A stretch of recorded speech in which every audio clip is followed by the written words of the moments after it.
Good day and greetings from the Great White North. My name is Prickly Boo and welcome to day 223 of a year of change. Today we are going to go way off the beaten track. And today's documentary is sort of going back to what we talked about on Tuesday.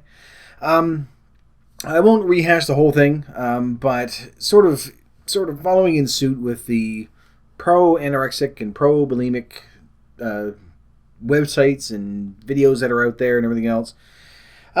We've all gotten to a point now where a lot of us may be making progress, and it's very tempting to get to a point where you just go, okay, I need to do a little bit more. I've done it myself where you just go, no, I just need to cut back or, step up the exercise, stuff like that, which is fine. Being able to keep improving is something that's very, very good. But like I said on Tuesday, there is the risk there of going a little too overboard. And although the vast majority of people that suffer from anorexia or bulimia are women, there are very, very few and far between, but there are some men out there as well. So this is sort of aimed at everybody, but primarily at women because they make up, a vast majority of people that, that have eating disorders.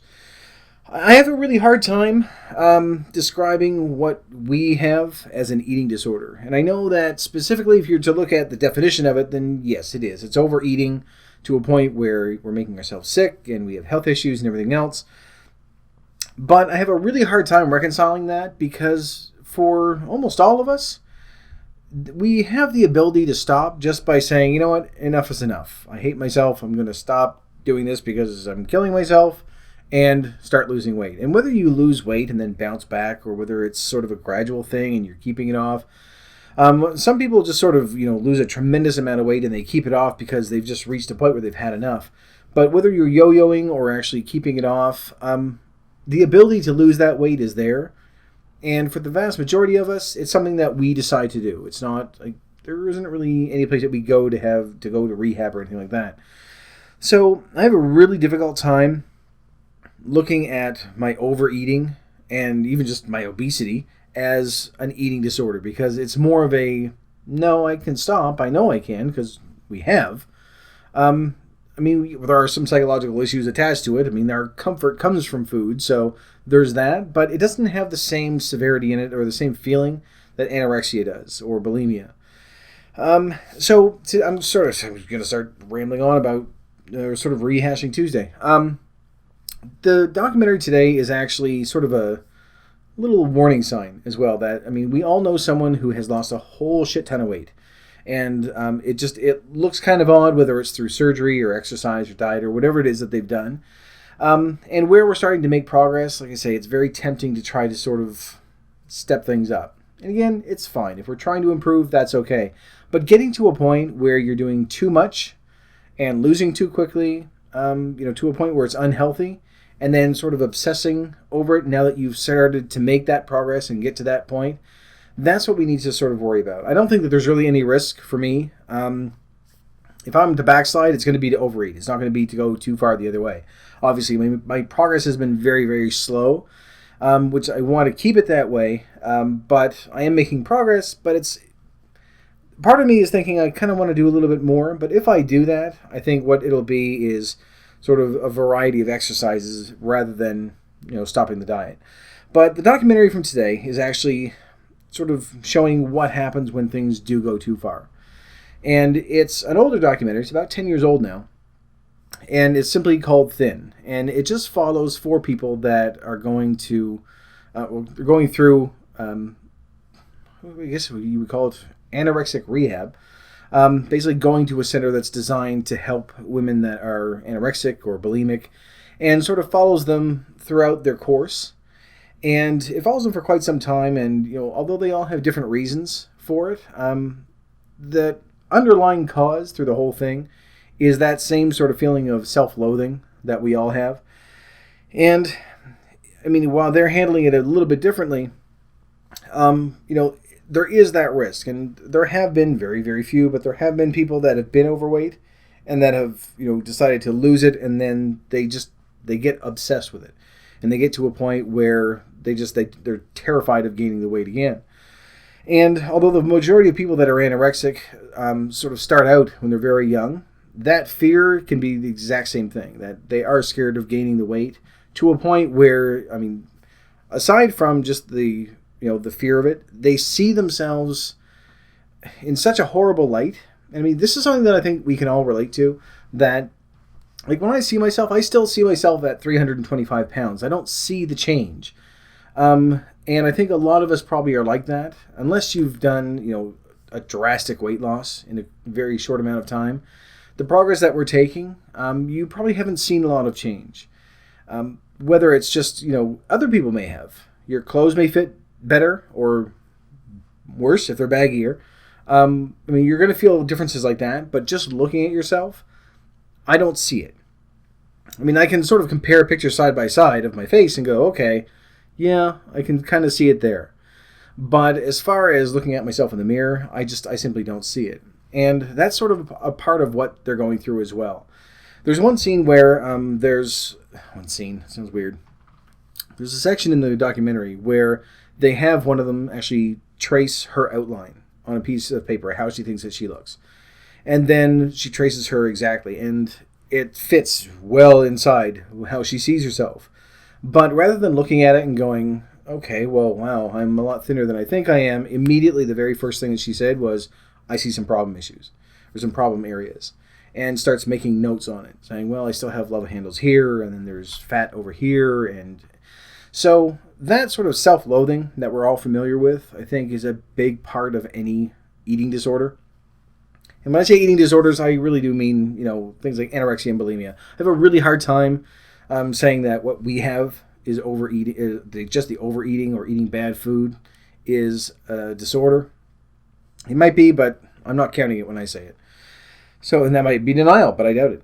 But that feeling of looking in the mirror and hating what you see, whether it's a catalyst for what you're doing now, or whether it's because you've gotten to a point where, you've had enough and you want to keep going, or it's not going quite quickly enough, that's still there, no matter how thin that these people get. And so I don't want it to get to a point where, I mean, we've talked about, eating food that's not good for us. Just as much to blame as anyone else. Saying, oh, well, I'll have a couple of hot dogs instead of having 4. Hot dogs aren't great for us, but part of what we've been doing is trying to keep things practical. So I'm not going to cut out everything altogether and say I'm just going to eat, oatmeal and wheat and just health food all the time. Very well, I mean, I could. It would be very easy just to sort of cut everything out, eat exactly what the doctor prescribes, sort of thing, and bump up the exercise and everything else, but I don't see it as being, maintainable right now. Sustainable, I should say. Well, either one. So that's part of the reason why I've been going so slow, is because I figure if I can get to a point where I can do it and it's not difficult, then I know that other people are going to be able to do the same.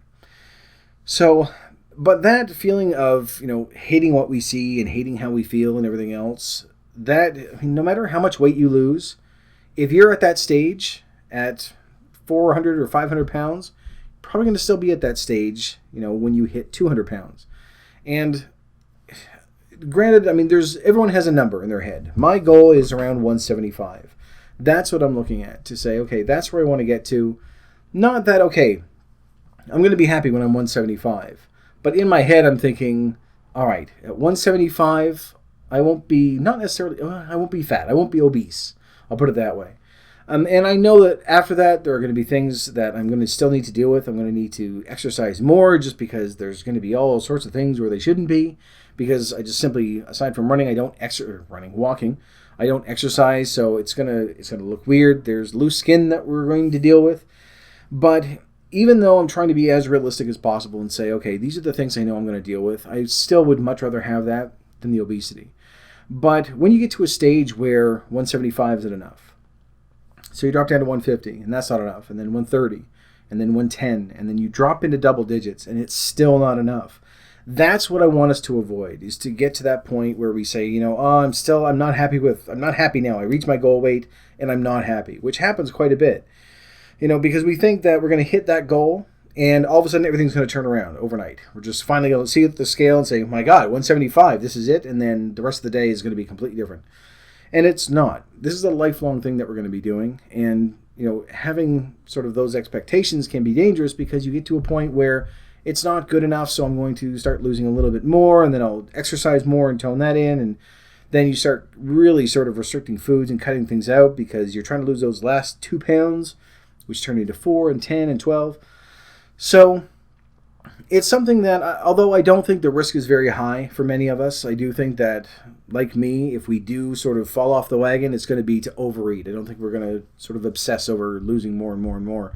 But the risk is there.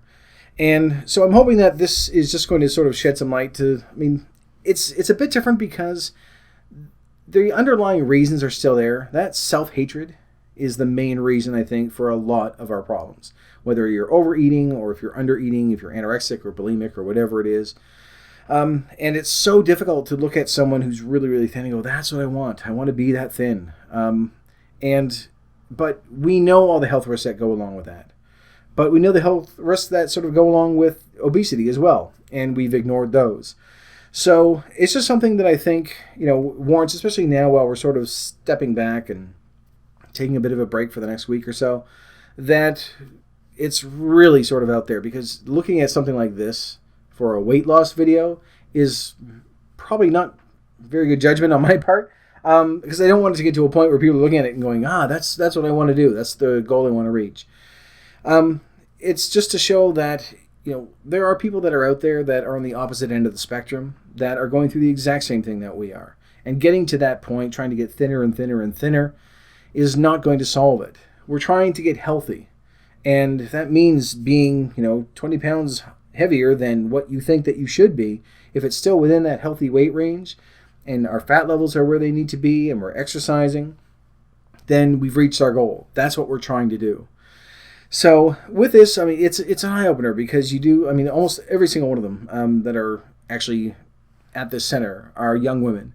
And it's whether you can blame, parents, you can blame the media, you can blame whatever you want, but that underlying feeling of I hate what I see really sort of comes through.